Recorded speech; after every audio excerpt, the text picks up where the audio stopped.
సిద్దిపేట జిల్లా చేర్యాలలో బక్రీద్ పండుగను ముస్లిం మైనార్టీ సోదరులు అత్యంత భక్తి శ్రద్ధలతో ఘనంగా నిర్వహించారు. మస్జిద్ కమిటీ అధ్యక్షులు మొహమ్మద్ ఇక్బాల్, ఉపాధ్యక్షులు సలీం కురేషి, కార్యదర్శి కాజా మీరా మొహియుద్దీన్ ఆధ్వర్యంలో ఈద్గా వద్ద కావాల్సిన ఏర్పాట్లు చేశారు. ఉదయం 8 గంటలకు ఈద్గా వద్దకు చేరుకున్న ముస్లిం మైనార్టీ సోదరులు ప్రత్యేక నమాజ్ నిర్వహించి దేశ ప్రజల శాంతి, సౌభ్రాతృత్వం కోసం ప్రార్థనలు చేశారు. అనంతరం ఒకరినొకరు ఆలింగనం చేసుకుని బక్రీద్ శుభాకాంక్షలు తెలుపుకున్నారు.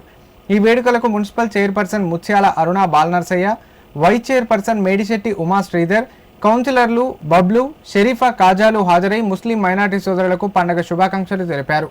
ఇదే సోదరభావంతో ప్రతి సంవత్సరం పండుగను శాంతియుత వాతావరణంలో జరుపుకోవాలని ఆకాంక్షించారు.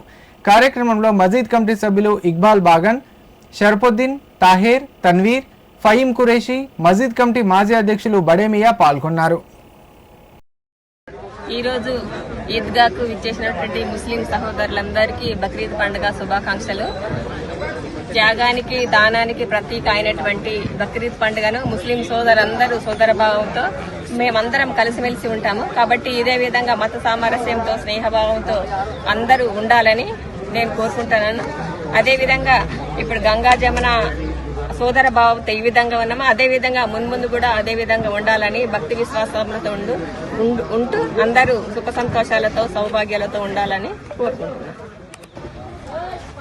ఈరోజు బక్రీద్ పండుగ సందర్భంగా సోదరులకు, సోదరులమణులకు బక్రీద్ పండుగ శుభాకాంక్షలు తెలియజేస్తున్నాను. అలాగే గోవును జాతీయ జంతువులాగా ప్రకటించాలని ముస్లిం పెద్దలు ఆమోదించడం చాలా సంతోషకరం విషయం. అది తెలంగాణ ప్రజల తరపునే ప్రత్యేక ధన్యవాదాలు తెలియజేస్తున్నాను. అలా ప్రకటించడం మన తెలంగాణ ముస్లిం పెద్దలుగా కావడం చాలా గ్రేట్ గా ఫీల్ అవుతున్నాను.